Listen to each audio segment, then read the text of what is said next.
Truly EPIC ഒരു international stuff എടുത്ത് വെച്ചിരിക്കുന്നത്. KGF എത്തിപ്പെട്ട ആൾക്കാർ, കണ്ടുപിടിച്ച ആൾക്കാരുടെ കഥ, അതിനോട് ചേർന്നിട്ടുള്ള ഒരു മിത്ത്, അത് ഫിക്ഷൻ പോലെ ചെറിയ ഹോളർ എലമെൻറ്റ്സ് ഒക്കെ കൂടി മിക്സ് ചെയ്ത് ഒരുപാട് ഒരു ലൈക്ക് സ്റ്റോറിക്ക് മേലെ സ്റ്റോറി. 2 സിനിമയുടെ കഥ പറയാനുണ്ട് സിനിമയിൽ. സ്ലോ ബേണറാണ്, പതിയെ കുറച്ച് മൂവി വന്നത്. പക്ഷേ മേക്കിങ്ങും കഥ പറച്ചിൽ, സ്റ്റോറി ടെല്ലിംഗ് രീതി, പ്രത്യേകിച്ച് ഒരു ട്രാൻസിഷൻ പഴയകാലം പുതിയ കാലം, അതൊക്കെ സൂപ്പറായിട്ടുണ്ട്. പെർഫോമൻസ് എടുത്തു പറഞ്ഞിട്ട് പാർവതി, പശുപതി അഭിനയിച്ച എല്ലാവരും, പിന്നെ വിക്രം പ്രത്യേകിച്ച് പറയേണ്ട ആവശ്യമില്ല, എല്ലാവരും കിടിലൻ പെർഫോമൻസ് ആണ്. തിയേറ്റർ വർത്തി മൂവിയാണ്. But not every one's cup of ചിലർക്ക് എല്ലാവരും ഇഷ്ടപ്പെടണമെന്നില്ല. കാരണം അതൊരു മാസ് അങ്ങനെ ആക്ഷൻ ഓർമ്മ മൂവിയൊന്നുമല്ല.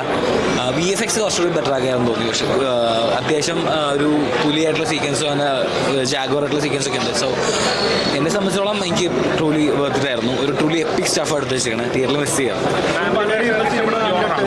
എനിക്ക് ഈ ഇൻ്റർവ്യൂലൊക്കെ ആയപ്പോൾ ഭയങ്കര കൺഫ്യൂസിങ് ആയിരുന്നു. ലൈക്ക് സ്റ്റോറി മനസ്സിലാക്കാനും ആ ഒരു പഴയകാലം പുതിയകാലം ട്രാൻസിഷനൊക്കെ കുറച്ച് ഇതായിരുന്നു. സോ എല്ലാ പ്രേക്ഷകർക്കും എത്രത്തോളം അക്സെപ്റ്റബിൾ ആണെന്ന് അറിയില്ല. ബട്ട് എടുത്ത് വെച്ചിരിക്കുന്ന സ്റ്റഫ് ട്രൂലി ഒരു ഇൻ്റർനാഷണൽ സ്റ്റാഫാണ്. ലൈക്ക് നമുക്ക് പുറത്തൊക്കെ പോയി കാണിക്കുക, ലൈക്ക് ദിസ് ഇസ് സിനിമ എന്നുള്ള നല്ല രീതിയിൽ ചെയ്യുന്നുണ്ട്. സോ എന്നെ കുറച്ച് അടിപൊളി പടം. അടിപൊളി, പാർവതി അടിപൊളി, നല്ല പടമായിരുന്നു. വിക്രത്തിൻ്റെ അടിപൊളി പെർഫോമൻസ് ആയിരുന്നു, പാർവതിയുടെ അടിപൊളി പെർഫോമൻസ് ആയിരുന്നു. എല്ലാവരും അടിപൊളി ചെയ്തിട്ടുണ്ട്. മാസ് ഒരു ഹിസ്റ്റോറിക്കൽ അങ്ങനെയൊക്കെ പറയാം. നല്ല പടമാണ്, നല്ല പടമാണ്, അടിപൊളിയാണ്. പക്ഷെ നല്ല പടമാണ്, ഓക്കെയാണ്.